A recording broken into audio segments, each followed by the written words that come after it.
Halo semuanya, perkenalkan saya Agnes Simbalis Pangkar. Saya dari Fakultas Kedokteran dan Ilmu Kesehatan Universitas Kristen Krida Wacana. Saya koas dari Rumah Sakit Umum Daerah Koja, Kepanitraan Klinik Ilmu Penyakit Mata. Hari ini saya akan mempresentasikan salah satu penyakit mata di Indonesia, yaitu blefaritis. Peradangan kelopak mata yang dikenal dengan blefaritis akan menyebabkan daerah sekitar mata akan menjadi bengkak, merah, dan berminyak. Kondisi ini bisa membuat penderita atau pasien merasa tidak nyaman. Ketika kelenjar minyak yang dekat dengan pangkal bulu mata tersumbat, disitulah timbul blefaritis. Salah satu penyebab kelopak mata meradang adalah karena adanya sumbatan. Blefaritis biasanya tidak menular.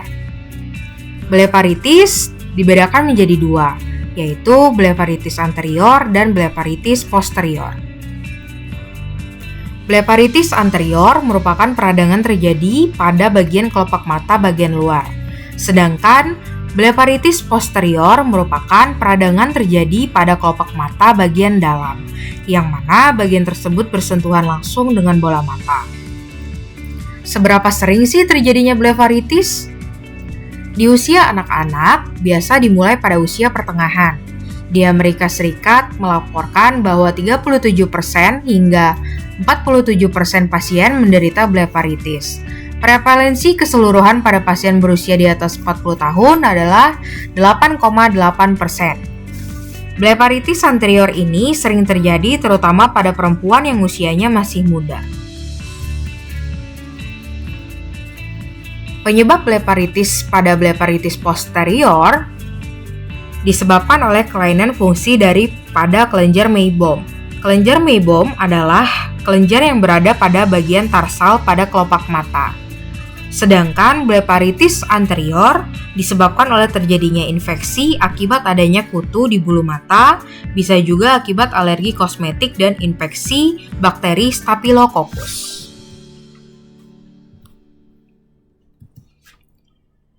Gejala yang biasa muncul pada kondisi blefaritis adalah kelopak mata terasa gatal, lalu bengkak di kelopak mata merah, konjungtiva merah, mata terasa ada pasir, bulu mata rontok, nyeri di mata, dan penglihatan menjadi buram. Bagaimana sih pengobatan blefaritis? Pengobatan yang bisa dilakukan, yang pertama, jangan mencoba sembarangan menggunakan obat tetes mata, apalagi obat tetes mata yang mengandung kortikosteroid ya. Jadi, apa sih yang bisa kita lakukan? Yang bisa kita lakukan dengan kompres air hangat dilakukan 2-4 kali sehari selama 1 menit. Dengan menggunakan teknik ini, bisa menghilangkan noda kelopak mata yang berminyak dan bersifat melembutkan kerak yang ada di kelopak mata. Selanjutnya, bisa diberikan terapi obat-obatan apabila terapi mandiri tidak efektif. Obat yang diberikan biasanya antibiotik yang diberikan dalam bentuk tetes mata, salep, maupun obat minum. Lalu bisa diberikan kortikosteroid berupa tetes mata atau salep untuk mengurangi proses peradangan.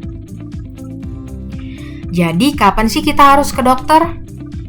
Seharusnya tidak perlu ke dokter ya, apalagi dokter spesialis mata. Tapi, kalau sudah berlangsung lama dan sangat mengganggu dan tidak ada perbaikan, takutnya kan bukan penyakit blefaritis yang dikira cuma peradangan kelopak mata, takutnya menjadi penyakit mata lainnya. Jadi kalau gejala nggak membaik, udah kita lakukan kompres dan lain-lain, tidak ada perbaikan, bisa langsung dicek ke dokter mata, biar nanti diberitahu resep yang benar dan jangan mencoba untuk membeli obat sendiri.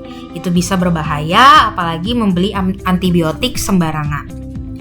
Jadi kalau tidak ada perbaikan bisa langsung datang ke dokter karena butuh pengobatan atau ada diagnosis lain, takutnya bukan blefaritis tapi penyakit mata lainnya. Apa yang terjadi apabila tidak diobati? Apabila blefaritis tidak ditangani secara baik, maka akan menyebabkan beberapa komplikasi. Apa saja sih komplikasinya kalau nggak ditangani? Yang pertama, bulu mata tidak bisa tumbuh lagi. Jadi terjadi kebotakan di bulu mata. Lalu pertumbuhan bulu mata menjadi tidak normal. Yang terakhir, terjadi kerontokan bulu mata, bisa terjadi konjungtivitis, kalazion, dan ulkus kornea. Lalu, bagaimana cara pencegahannya? Jadi teman-teman bisa mengikuti langkah atau tips berikut ini untuk menurunkan risiko terjadinya bleparitis. Yang pertama, hindari mengucek mata dengan tangan yang kotor dan jaga kebersihan tangan setiap saat untuk mencegah terjadinya infeksi bakteri. Lalu, harus sering juga mencuci muka yang pastinya menggunakan air yang bersih dan tangan yang bersih. Untuk wanita, setelah menggunakan riasan mata, diusahakan dibersihkan secara maksimal ya. Yang terakhir, jika mata sakit, bengkak dan merah, segera lakukan pemeriksaan ke dokter. Jadi, bleparitis adalah penyakit yang mungkin sering terjadi karena akibat diri kita sendiri, yaitu faktor higienis atau faktor kebersihan yang kadang-kadang sepele, tapi apabila kita tidak perhatikan hal sepele tersebut, seperti kebersihan tangan, kebersihan mata, kita lupa membersihkan, lalu kita mengucek mata secara tidak sadar sehingga terjadi infeksi di kelopak mata. Akhirnya terjadilah bleparitis. Demikian informasi sederhana mengenai bleparitis. Semoga informasi ini bermanfaat untuk kita semua. Terima kasih, salam sehat untuk kita semua.